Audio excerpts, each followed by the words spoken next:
పరమగీతము 7వ అధ్యాయము 9వ వచనం. నీ నోరు శ్రేష్ఠ ద్రాక్షారసం వలె ఉన్నది. ఆ శ్రేష్ఠ ద్రాక్షారసము నా ప్రియునికి మధుర పానీయం. దేవుడిచ్చినటువంటి ఈ పరిశుద్ధ గ్రంథం గొప్ప బహుమానమై ఉంది. ఈ బైబిల్ గ్రంథములో పరమగీతం అనే గ్రంథం చాలా మర్మమైన గ్రంథం. పరమగీతములో ప్రియుడు అని వ్రాయబడి ఉంటుంది, ప్రియురాలు అని వ్రాయబడి ఉంటుంది. ఇవన్నీ చాలా అయోమయంగా, అర్థం కానట్లుగా, సందేహముగా అనిపిస్తాయి. కానీ పరమగీతములో ప్రియుడు అనగా ప్రభువైన యేసుక్రీస్తు. యేసుక్రీస్తు వారికి ఉండే బిరుదములలో ఒకటి ఆయన ప్రియుడు. ప్రియురాలు అనగా యేసు రక్తము చేత కడగబడిన సంఘము. క్రీస్తు స్వరక్తమిచ్చి సంపాదించిన భక్తులకు పేరేమిటంటే ప్రియురాలు అని పేరు. చదవబడినటువంటి వచనములో ప్రియుడు ఏమంటున్నారంటే, నీ నోరు శ్రేష్ఠ ద్రాక్షారసం వలె ఉన్నది. అందరు వినాలి, నోరు ఎలాగుందట? శ్రేష్ఠ ద్రాక్షారసం. సాధారణంగా మనము మన వీధిలో వాళ్ళు, లేక మన ఇంట్లో వాళ్ళు, మన బంధువులు గురించి మాట్లాడే సమయంలో మనం ఏమంటామంటే, వాళ్ళు నోరు మంచిది కాదంటాం. పెద్దలో మాట చెబుతారు, నోరు మంచిదైతే ఊరు మంచిది అవుద్దట. కానీ ఇక్కడ ప్రభువారు తెలియచేసే మాట ఏమిటంటే, సంఘము యొక్క నోరు శ్రేష్ఠ ద్రాక్షారసము లేకుందట. ద్రాక్ష పండ్లు శరీరానికి చాలా ఆరోగ్యాన్ని ఇస్తాయి. ఈ ద్రాక్ష పండ్లలో సి విటమిన్, అలాగే vitamin A, vitamin B6, folic ఆమ్లం, పొటాషియం, కాల్షియం, ఇనుము, ఫాస్ఫరస్, మెగ్నీషియం, సెలీనియం, ఇట్లాంటి ఎన్నో సమృద్ధిగా ఉండేవి ద్రాక్ష పండ్లు. ద్రాక్ష పండ్లని రసము తీసుకోవటం ఆరోగ్యానికి మంచిదిగా తెలియచేసేది ఎరిగిన వారమే. అయితే గమనించాలి, సంఘము యొక్క నోరు ద్రాక్షారసము లేకుందట, శ్రేష్ఠ ద్రాక్షారసం. అయితే ఈ మాట చెప్పే ముందు యేసు ప్రభువారి నోరు ఎలాంటిది? దేవుని యొక్క వాక్యములో పరమగీతం 5వ అధ్యాయము 16వ వచనములో చూస్తే, అతని నోరు అతి మధురము. యేసునాథుని యొక్క నోరు మధురమైనదట. ఎందుచేతనంటే యేసునాథుని నోటి నుంచి వచ్చిన మాటలు ఎంత మధురమైనవో, పాపులతో ఆయన మాట్లాడిన మాటలు. వ్యభిచారములో పట్టబడిన స్త్రీని యేసు దగ్గరికి తెస్తే యేసునాథుడు అన్నారు, అమ్మా నిన్నెవరు శిక్షించలేదా? నేను నిన్ను శిక్షించను, ఇకను పాపము చేయొద్దు. వ్యభిచారములో పట్టబడిన స్త్రీని అసహించుకోవాలి, కానీ యేసునాథుడు అమ్మా అని పిలిచారు. ఎంత చక్కటి పిలుపండి! ఆయన నోరు ఎంత మధురమండి! గమనించేటువంటి మాట ఏమిటంటే, ఆ నోటితో ఎటువంటి బోధలు చేశారో, కొండ మీద నుండి యేసునాథుడు బోధించిన బోధలు, అరణ్యములో బోధించిన బోధలు, గలిలయ సముద్రము దగ్గర బోధించిన బోధలు, పడవలో బోధించిన బోధలు, ఒలీవల కొండపై బోధించిన బోధలు. పగలంతా ప్రీచింగ్, రాత్రంతా టీచింగ్. యేసు వలెనే పలుకువారో, యేసు వలెనే పలుకువారో ఎవరు లేరని పేరుంది నా, ఎవరు లే. చేతులు పైకెత్తి చప్పట్లు. యేసు నామా ఎంతో మధురం, యేసు నామా ఎంతో మధురం. యేసునాథుని నోరు మధురమైనది. ఎన్ని బోధలు! ఆయన చెప్పిన మాటలెన్నో. కడకు సిలువలో వ్రేలాడుచు యేసునాథుని ఎవరైతే మేకులు కొట్టారో, ఉమ్ములేశారో, అరచేతులతో గుద్దారో, కాళ్లతో తన్నారో, సిలువ గంట కొట్టారో, వారిని చూచి ఎంత ప్రేమండి తండ్రి, వీరేమి చేయుచున్నారో వీరెరుగారు, వీరిని క్షమించుమని యేసునాథుడు పలికిన మాట ఎంత మంచి నోరో, ఆ నోరు ఎంత మధురమైనది. ప్రధాన యాజకులు కొంతమంది బంట్రోతుల్ని పంపించారు యేసయ్య దగ్గరికి. ఒకసారి యేసు ప్రభు ఏం చెబుతున్నారో విని రండి అని బంట్రోతులు పంపిస్తే యోహాను సువార్త 7వ అధ్యాయం 45-46 వచనాల్లో ఆ బంట్రోతులు ఆ మనుష్యుడు మాటలాడినట్లు ఎవడును ఎన్నడును మాటలాడలేదనిరి. అంటే యేసునాథుడు మాట్లాడినట్లు ఎవడును ఎన్నడు అలా మాట్లాడుతున్నారు ఆయన అన్నారు. యేసునాథుని నోరు నీళ్లను ద్రాక్షారసంగా చేసిన నోరు. యేసునాథుని నోరు కుంటి వారిని నడిపించింది. యేసునాథుని నోరు మూగవారికి మాటిచ్చింది. యేసునాథుని నోరు చెవిటి వారికి వినికినిచ్చింది. యేసునాథుని నోరు పక్షవాత రోగులను శుద్ధి చేసింది. యేసునాథుని నోరు చనిపోయిన వారిని మరలా బ్రతికించింది. ఎంత శ్రేష్ఠ ద్రాక్షారసము!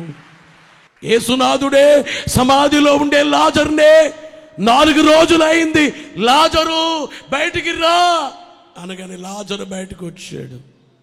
అక్కడ చాలా సమాధులు ఉన్నాయి. ఒకవేళ యేసునాథుడు చనిపోయిన వాడు అందరూ లేవండి అంటే అందరూ లేచిపోయేవారు. లాజరు ఒక్క పేరే చెప్పారు, కానీ అందరూ లేవండి అంటే అందరూ లేచేవారు. గమనించే మాట ఏమిటంటే మృతులను సజీవులుగా మార్చే దేవుడు. ఆయన నోరు ఎంత గొప్ప నోరో, బైబిల్ ఎంత గొప్ప గ్రంథమో, యేసు పలికిన మాటలు, యేసునాథుని నోటిని గూర్చి ఎంతైనా చెప్పొచ్చు.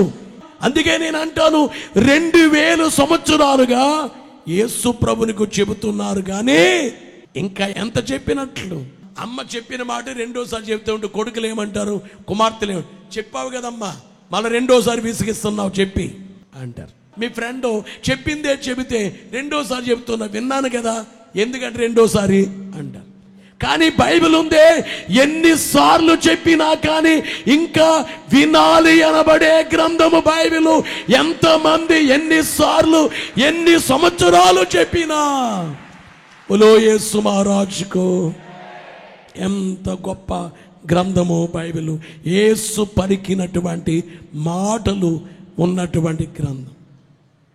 యేసయ్య నోరు మధురమైంది, దానికి డౌట్ లేదు. కానీ మన నోరు, సంఘము నోరు, విశ్వాసుల నోరు, నా నోరు ఎలాగుంది, నీ నోరు ఎలాగుంది? ప్రభు అంటున్నారు, నా పిల్లలారా నీ నోరు శ్రేష్ఠ ద్రాక్షారసం అని అంటుంటే ఈమంటుంది, ఆ శ్రేష్ఠ ద్రాక్షారసం నా ప్రియునికి మధుర పానీయం. దేవుడు నాకు అది ఇవ్వాలి, నాకు ఆరోగ్యం ఇవ్వాలి, నాకు సంతానం ఇవ్వాలి, నాకు శాంతి ఇవ్వాలి, సమాధానం ఇవ్వాలి, ఉద్యోగం ఇవ్వాలి, వ్యాపారంలో వృద్ధి ఇవ్వాలి, పొలాల్లో మంచి పంట ఇవ్వాలి, మా కుటుంబంలో శాంతి ఇవ్వాలి, సమాధానాన్ని ఇవ్వాలి అంటున్నావు. కానీ దేవునికి నీవేమిచ్చావు? మధుర పానీయాన్ని ఎప్పుడైనా ఇచ్చావా? అందుకనే బైబిల్ ఏం చెప్తుందంటే, పుచ్చుకొనుట కంటే ఇచ్చుట ధన్యం. పుచ్చుకున్నావు, ఏమిచ్చావు? దైవజనుడు పాడారు, నీకు ఏమి ఇవ్వగలను, నీకేమి ఇవ్వగలను? లోక శ్రేష్ఠ ప్రియుడా జనకా, నీకు ఏమి ఇవ్వగలను?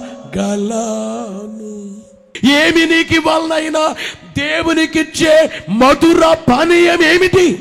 ఒక పానీయం ఏమిటంటే ప్రార్థన పానీయం. ఏంటి ప్రార్థన అంటే, అసలు దేవునికి ఇష్టమైన ప్రార్థన చేయాలి మనం. మనం చేసే ప్రార్థన అది ఇవ్వాలి, ఇది కావాలి, అది కావాలని కాదు. యేసునాథుడే 2000 సంవత్సరాల క్రితం వచ్చారు, మరలా వస్తున్నారు. మన పాపాల కొరకు వచ్చారు.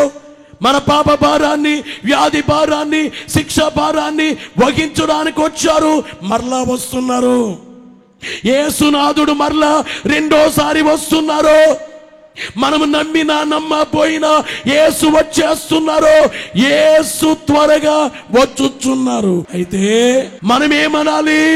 ప్రకటన గ్రంథములో 22వ అధ్యాయము 20వ వచనములో ప్రభువైన యేసు రమ్ము, ప్రభువైన యేసు రమ్మను ప్రార్థన నేర్పుమో.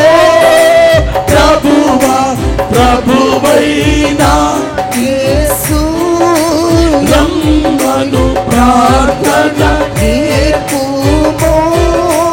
ప్రభువా, సభలకు మాత్రమే కాక ఇతర సభలకు మాత్రం కాక ఇతర జనులకు కూడా ఇది ప్రార్థన. జనులకు కూడా ఇది ప్రార్థన.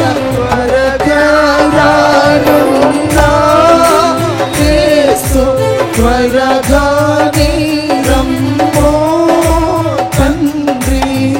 నువ్వెన్నెన్నో ప్రార్థనలు చేస్తున్నావు, కానీ దేవునికి ఇష్టమైన ప్రార్థన ఏమిటంటే, ప్రభువా నేను రెడీగా ఉన్నాను. ఒకనాడు ఘోర పాపిని, నేను యేసు రక్తముతో కడగబడ్డాను, బాప్తిస్మాన్ని పొందాను, నా పాపములు కడిగేసుకున్నాను, పరిశుద్ధంగా జీవిస్తున్నాను, మీ రాకడ కొరకు సిద్ధపడ్డాను. రండి నాయనా, త్వరగా రానున్న యేసు త్వరగానే రమ్ము. ఈ ప్రార్థన చేస్తున్నావా? ఎన్నెన్నో ప్రార్థన చేస్తున్నావు. ఈ ప్రార్థన దేవునికి ఇష్టమైన ప్రార్థన. అందుకే మధుర పానీయము లాంటి ప్రార్థన ఈ ప్రార్థన. బోలో యేసు మహారాజుకో. బైబిల్లో ఓ భక్తుణ్ణి తీసుకెళ్లి సింహాల గుహలో పడేశారు. 30 రోజుల వరకు ఎవరికి ప్రార్థన చేయొద్దు, ఏ దేవునికి అని శాసనం చేయించారు. దానియేలు గారు రోజుకి 3 సార్లు ప్రార్థించేవారు. దానియేలు గ్రంథం 6వ అధ్యాయము 13వ వచనములో చూస్తే, అందుకు వారు చెరపెట్టబడిన యూదుల్లో ఉన్న ఆ దానియేలు, నిన్నే గాని నీవు పుట్టించిన శాసనమునే గాని లక్ష్య పెట్టక అనుదినము ముమ్మారు ప్రార్థన చేయొచ్చు. ఏం చేస్తున్నాడు దానియేలు?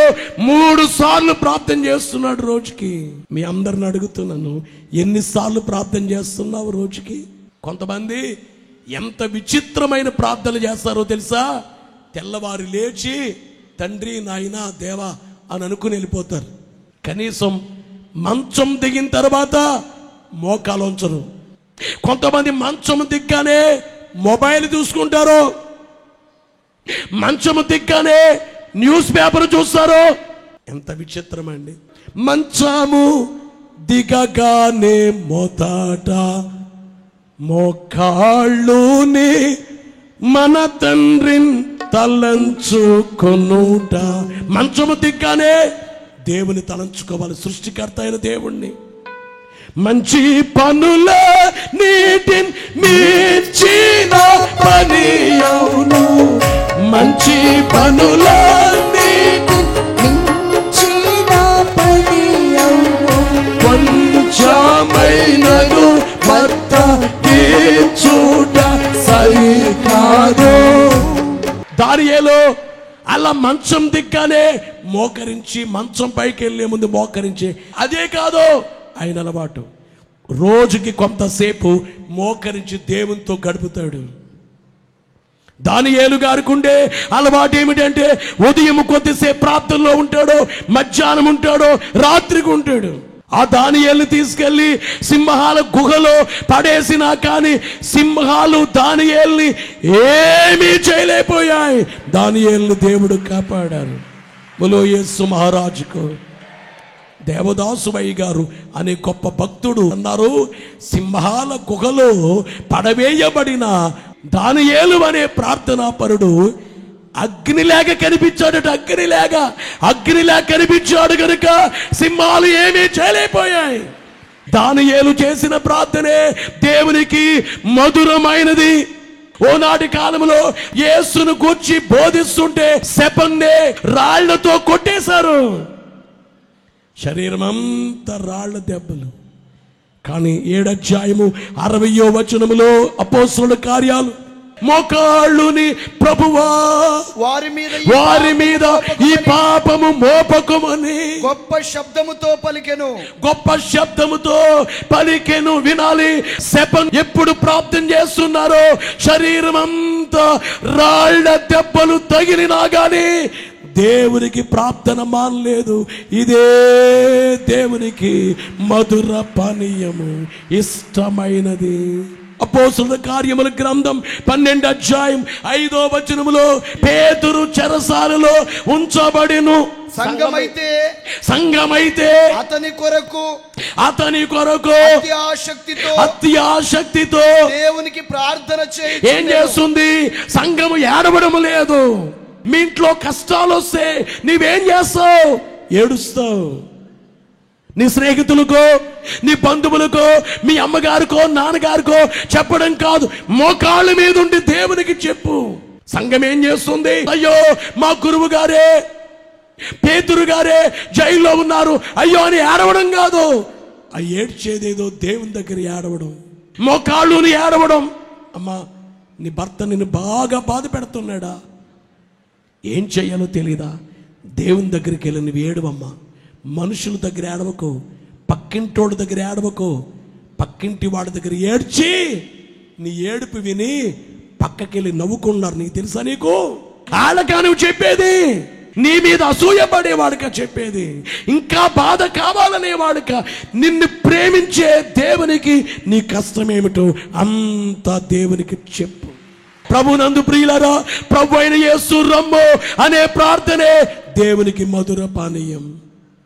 దానియేలు చేసిన ప్రార్థనే దేవునికి మధుర పానీయం. శపను చేసిన ప్రార్థనే దేవునికి మధుర పానీయం. సంఘము పేతురు కొరకు చేసిన ప్రార్థనే దేవునికి మధుర పానీయం.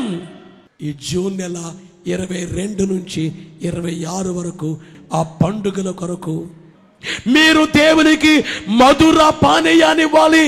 ఆ మధుర పానీయం ఏమిటంటే ప్రార్థన అనబడే మధుర పానీయం. బలంగా దేవుని వేడుకోండి, ప్రార్థనలు చేయండి. బహుగా ప్రార్థన చేయుడి, ఇక మీ తాట బహుగా ప్రార్థన చేయుడి.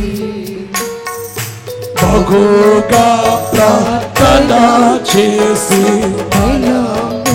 సంపాదించు మగిలోకి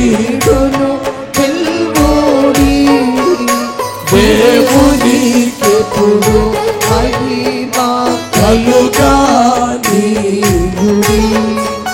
దేవునికిచ్చే మధుర పానీయం ప్రార్థన. మీ అందరికి చెబుతున్నాను, మీ ఇంట్లో వారి కొరకు ప్రార్థన చేస్తున్నావా? మీ ఇంట్లో వాళ్ళు యేసుని నమ్మరా? వాళ్ళ కొరకు కన్నీళ్లు కారుస్తున్నావా? మీ వీధి రక్షించబడిందా? మీ ఊర్లో సువార్త వచ్చిందా? మీ ఊర్లో మందిరము కట్టబడిందా?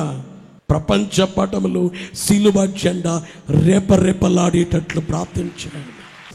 మరొక మధుర పానీయం ఏమిటంటే శ్రమలో స్తుతి. స్తుతి చేస్తాము చాలా సార్లు. దేవా మీకు స్తుతి స్తుతి స్తుతి స్తుతి.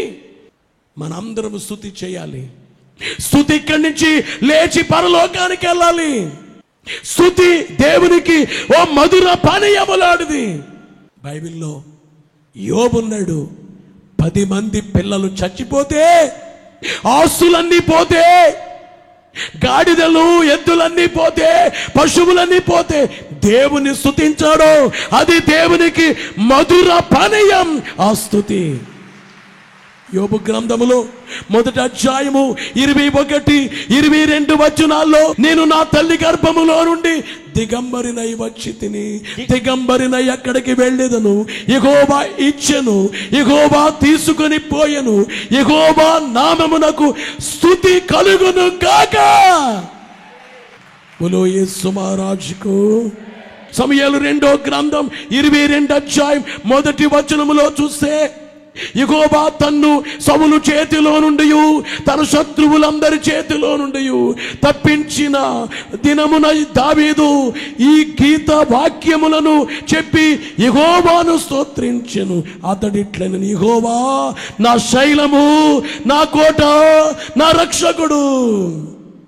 దావీదు ఏం చేస్తున్నాడు? స్తుతి చేస్తున్నాడు. స్తుతియే దేవునికి మధుర పానీయము. అపోస్తలుల కార్యాల గ్రంథం 16వ అధ్యాయము 25లో, అయితే మధ్యరాత్రి వేళ పౌలును సీలయు దేవునికి ప్రార్థించుచు కీర్తనలు పాడుచుండిరి. ఏం చేస్తున్నారు? జైల్లో ఉండగా పౌలు శీల వాళ్ళ చేతులకు సంఖ్యలు వేసేస్తే దేవుని స్తుతిస్తున్నారు. శ్రమలో స్తుతి చేయటం నీకు అలవాటు ఉందా? ప్రార్థించడం అలవాటు ఉంది, కానీ మోకాళ్ళుని దేవా మీకు స్తుతి, నీ స్తోత్ర పాత్రుడవు దేవా నీవే, స్తోత్ర పాత్రుడవు నీవు మాత్రమే, మహిమయు దివి దేవా నీవే, స్తోత్ర పాత్రుడవు. ఒకటి ఏమిటంటే దేవునికి మధుర పానీయము లాంటిది ప్రార్థన, స్తుతి. దేవునికి మధుర పానీయం. దేవునికి ఏమైనా ఇవ్వాలి అని అనుకుంటే స్తుతి. తగిన స్తుతి చేయుటే తండ్రికి ఇచ్చు పన్ను. దేవునికి పన్ను ఏంటి? స్తుతి చేయడమే పన్ను.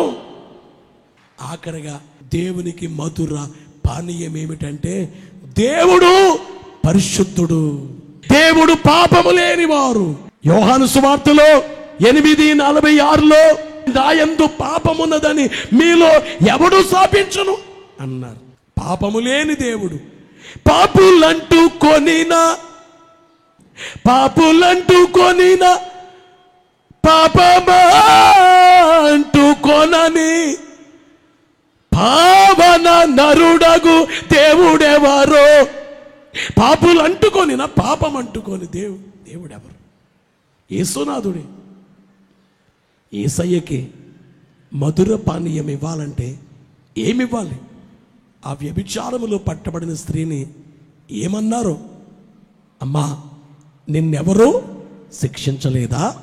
నేనును నిన్ను శిక్షించను, ఇకను పాపము చేయకు. యేసయ్యకి ఇష్టం పాపములలో మునిగి ఆ బురదలో ఉండే వాళ్ళంటే ఇష్టమా?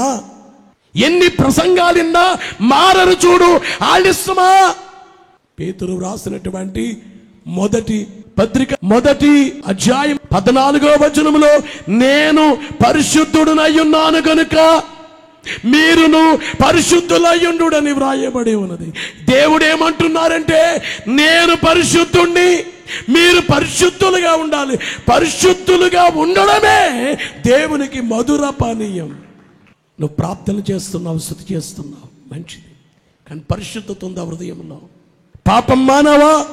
చూపులో పాపం, వినికిలో పాపం, మాటలో పాపం, ప్రవర్తనలో పాపం, జీవితం అంతా పాపం పాపం పాపం.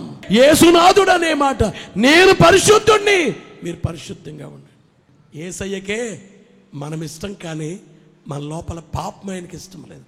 పాపం ఇష్టం లేదు కనుక పాపము కొరకు సిలువేయబడి చచ్చిపోయారు. మురుకుండే హృదయంలోకి యేసయ్యని రమ్మని పిలిస్తే రారు, నేను అసగించుకుంటారు. కానీ మురుకంతా యేసు రక్తముతో కడిగేసుకుంటే యేసు నీలోకి వస్తారు.